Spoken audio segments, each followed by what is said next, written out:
నమస్తే తమ్మి, ఈసారి బ్యాట్ గుర్తు మనకి వేయాలి చూడు. తమ్మి పోయినసారి గెలిపించు, ఈసారి కూడా వేయండి.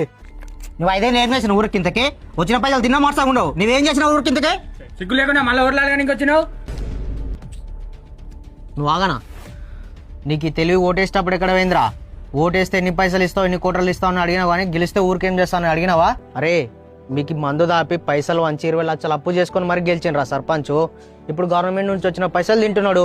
మీరు అతని పైసలు తింటే తప్పు లేదు, అతని గవర్నమెంట్ పైసలు తింటే తప్పు వచ్చిందే. ఏం రవారుణ్, ఓటేసే ముందు మీకులో కూడా కాదని చూసినావు, కానీ ఊరికి మంచి చేసే గుణం ఉందా లేదా అని చూసినావా? అతను అనడం కాదురా, ఫస్ట్ మీరు చక్కగా ఉన్నారో లేదో చూసుకోండి.